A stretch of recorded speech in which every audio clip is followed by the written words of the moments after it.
Questo video è sponsorizzato da Card Raider. Clicca sul link che troverai nel testo di questo video e avrai diritto a un bonus di benvenuto di 2 euro spendibile sul loro marketplace.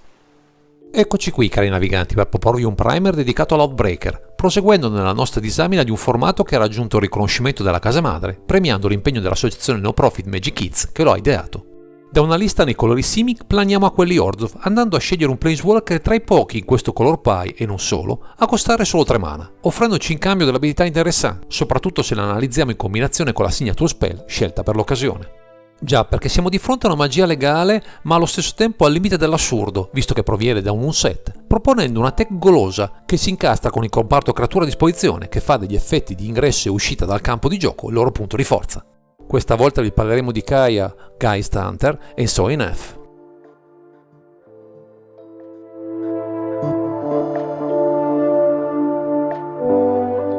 Viste le peculiarità del formato, nella zona di comando abbiamo un Planeswalker come comandante, con una signature spell che potremo castare solo quando avremo in campo il nostro Outbreaker. Anche con un color pie non sempre considerato il migliore nei formati multiplayer, abbiamo dalla nostra una grande sinergia tra l'abilità dell'Outbreaker unita all'effetto offerto dalla signature spell, così da avere, con facilità, copia aggiuntiva dalle nostre creature senza grossi sforzi. Iniziamo ad analizzare Kaya, Geist Hunter, che a costo di 3 mana, uno generico, uno bianco e uno nero per 3 punti in lealtà, ci offre 3 abilità attive che puntano a produrre token valorizzandone la resa in campo. L'abilità con il +1 dice: le creature che controlli hanno tocco letale fino alla fine del turno, scegli fino a una pedina creatura bersaglio che controlli, metti un segnalino +1/+1 su di essa. L'abilità con il -2 recita: fino alla fine del turno, se uno o più pedine stanno per essere create sotto il tuo controllo, invece ne vengono create il doppio. Infine con il -6 abbiamo: esilia tutte le carte da tutti i cimiteri, poi crea una pedina creatura spirito 1/1 bianca con volare per ogni carta esiliata in questo modo. La nostra signature spell invece, puntando a distruggere una creatura, ne andrà a creare 2, dimezzandone le statistiche ma raddoppiando gli effetti di ingresso e uscita dal campo di battaglia, sinergizzando al meglio con il -2 del nostro Outbreaker,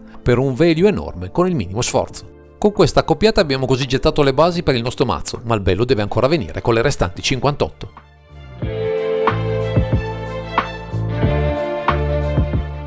Con quello che abbiamo potuto intuire dalle rispettive abilità di Kaya, Geist Hunter in combinazione con So Enough, è chiaro che nella zona di comando punteremo a produrre 2 o più copie di creature rilevanti, che al loro ingresso o alla loro morte ci offrono indubbi vantaggi. Per fortuna nel nostro color pie abbiamo diverse carte che, quando muoiono, ci danno in cambio qualcosa, tra Doom Traveler, Serrated Scorpion, Shambling Ghast, Silent Chant Zubera, Tattered Mummy e Yosei, The Morning Star, per avere, anche con l'effetto della signature spell, subito un ritorno fruttuoso. Ci sono poi Ao, The Down Sky e Janji, The Midnight Sky, che ci danno modo di scegliere tra 2 effetti in caso di morte, potendo così decidere in base alle circostanze cosa è meglio ottenere dai loro LTB, in base alla situazione del momento. Non possono mancare gli effetti per proliferare i punti in lealtà del nostro Outbreaker, e con Blight Belly Rat e Martyr for the Cause abbiamo pezzi sinergici per la strategia proposta nella zona di comando, con un costo di mana anche contenuto. Annoveriamo anche degli ETB interessanti, tra Burgal Rat, Priest of Geeks, Virus Beetle e Wall of Omens, dove l'effetto combinato dell'Outbreaker con la signature spell è ancora più accentuato, arrivando fino a ottenere 4 copie di questi effetti nel giusto contesto.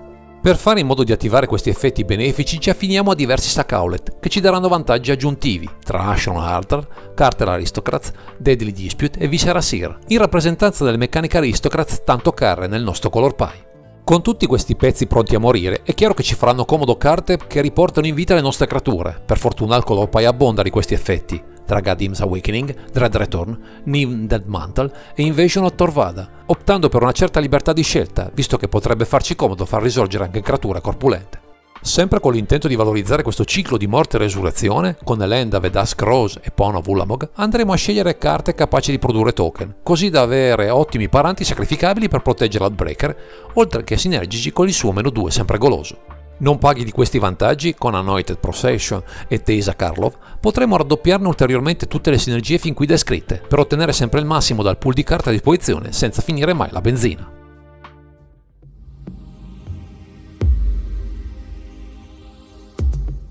Se fin qui abbiamo descritto le potenziali interazioni tra Kaya, Geist Hunter e So Enough e il resto delle creature che troviamo in questa lista, ci sono ancora diversi slot liberi con cui concretizzare altri vantaggi, in particolare per uccidere in fretta l'intero party. Dalla morte o dall'ingresso copioso delle nostre creature e delle loro pedine, con Blood Artist, Elastic Core, Sadistic Pilgrim e Milkwood Bats, possiamo ottenere ulteriori danni verso i nemici, unendo punti vita che sono una mana dal cielo per un formato a 20 punti vita iniziali. Avremo anche modo di tenere a bada il resto degli opponenti con le migliori rimozioni globali nei nostri colori, tra Damnation e Wrath of God, senza preoccuparci troppo di perdere le nostre nel processo, anzi perché potremo in alcuni casi attivarne gli effetti o predisporne a breve la risurrezione. Per evitare spiacevoli interazioni che possono infilarsi nella pila delle abilità presenti nella zona di comando, useremo con profitto Rebuff e Wicked, carta di certo in attesa nel bianco, che qui svolge da ottima protezione per le giocate più efficaci. Conteremo invece, per rispondere alle minacce più pericolose, Shusher-Aldred Edict e Sword to Plusher, selezionando il meglio in fatto di rimozioni tra le molte scelte papabili offerte nel nostro color pie sempre ricco di questo tipo di magie.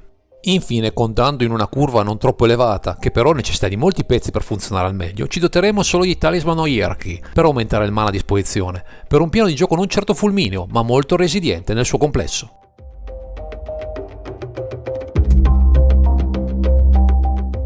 In un formato ancora non ben delineato, mentre appaiono chiari i mezzi e le finalità della nostra build, emergono alcune carte di contorno che possono veramente fare la differenza e che meritano un approfondimento a parte viste le loro peculiarità. Per migliorare il vantaggio carte in modo consistente sfrutteremo una carta del passato, Enduring Renewal, che ci rimbalzerà a ogni morte le nostre creature, in un loop efficace che difficilmente gli avversari riusciranno a contrastare. Se ci troviamo di fronte a mazzi rapidi e aggressivi, Darkness, con il suo Fog Effect, rappresenta un'ottima soluzione per far scoprire il fianco dell'avversario di turno, utilizzando tra l'altro una carta inaspettata che può metterci in salvo da situazioni spiacevoli. Per avvantaggiarci al massimo delle peculiarità della Breaker con la Signature Spell, non c'è nulla di meglio di Orin Broadlord, un tutore con le gambe che sinergizza al meglio con le copie multiple prodotte dalle tech nella zona di comando, per un value incredibile sotto molti punti di vista. Infine, con Circuit Mender, abbiamo a disposizione sia un ETB che un LTB, il massimo per le sinergie del mazzo, ottenendo con una carta sola un mucchio di effetti concatenabili e tutti utili per stare a galla nelle nostre veloci partite.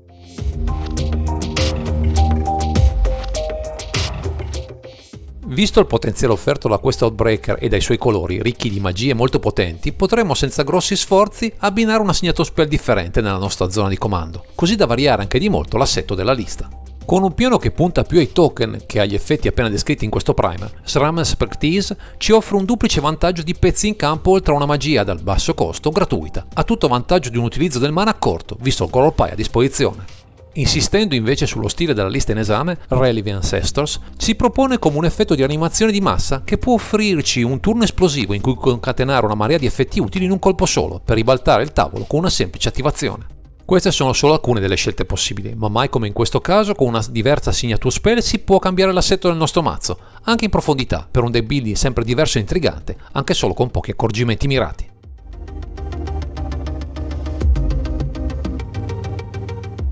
Siamo arrivati al termine di questa disamina che vede nella zona di comando questo Kaya, Geist Hunter e So Enough che ci propongono una sinergia ottima in combinazione con un pool di creature che sinergizzano al meglio con i token che otterremo con la loro uccisione. E se volete saperne qualcosa di più sull'Outbreaker restate sintonizzati sul nostro canale o fate un salto all'associazione no profit Magic Kids, creatrice del formato, che cerca grazie a questo progetto e a Magic in generale di aiutare i bambini in difficoltà. Direi che questo è tutto per questo video, grazie per averci seguito e non dimenticate di commentare, condividere e sottoscrivere il canale per ritrovarci sempre qui su Underground Sea.